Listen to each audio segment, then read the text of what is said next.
Hi everyone.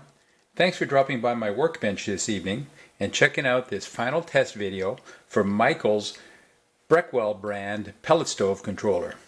This is an older analog unit, as you can see here, and Michael sent it to me because he felt that it was causing his stove to run extremely hot and he had a safety concern with it. So Michael sent it to me after we discussed possible causes for his problems. And when I received it, I found that sure enough, it had a failed solid-state relay on it.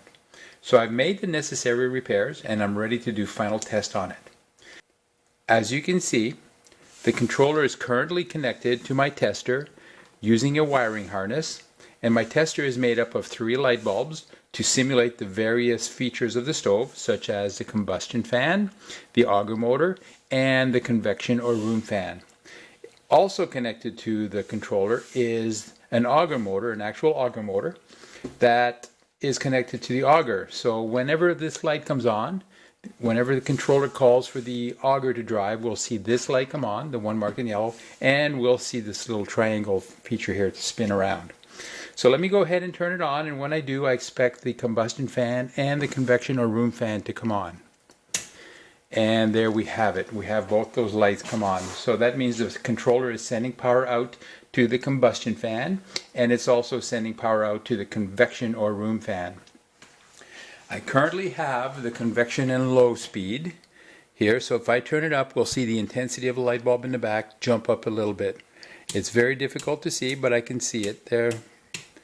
I can see cycling through it.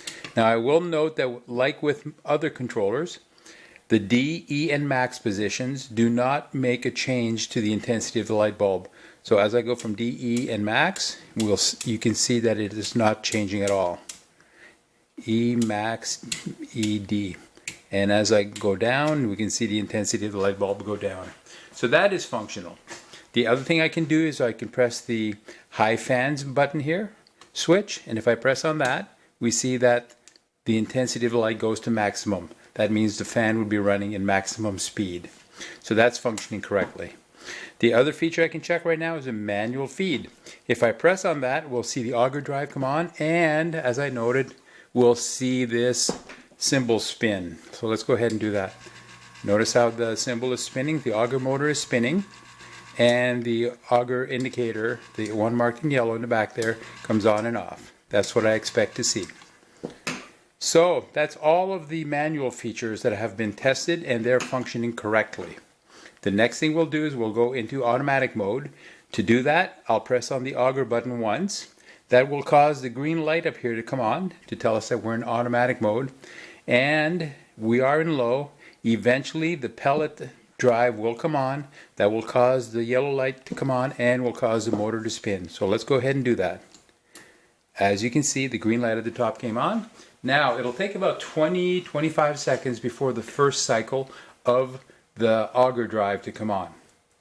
So, it takes a little bit of time, but let's wait for that. And that's because I'm in low speed right now. So let's wait for that to happen here. It'll happen really quickly. It'll be on for just a very short duration of time. There, notice how that happened. Now we can wait again for one more cycle. Let's go ahead and do that, and then I'll change the speed up to max. That will cause the auger to drive longer and more often.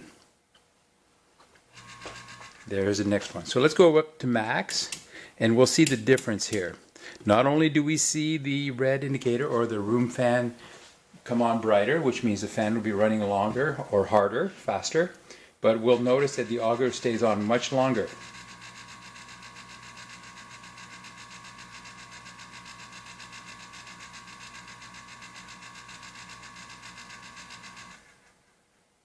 Notice how long that was, and the duration is shorter. So when you go to max, you get a much longer drive time and a shorter period off time. Let's go through that cycle one more time here.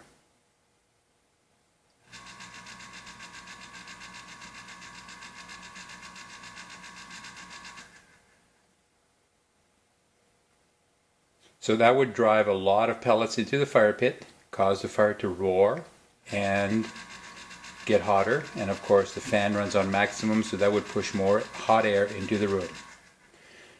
So Michael, as far as I can tell right now, everything is once again functional on your controller, and I'm ready to return it to you. I want to thank you very much for using my repair service. And for any of you other Breckwell owners who may be watching this video, if you have an interest in having your own pellet stove controller repaired, my contact information can be found in the video description down below. You'll have to watch a short video to see my phone number, and that's for spam reason. Feel free to contact me. I'll gladly answer any questions you may have. And if I feel that your pellet stove controller needs to be repaired, I'll be glad to tackle it with you. So Michael, once again, thank you. I look forward to returning this to you. If you have any issues with it once you receive it, or you need guidance reinstalling it, please be sure to let me know. Thank you, everyone. Bye-bye.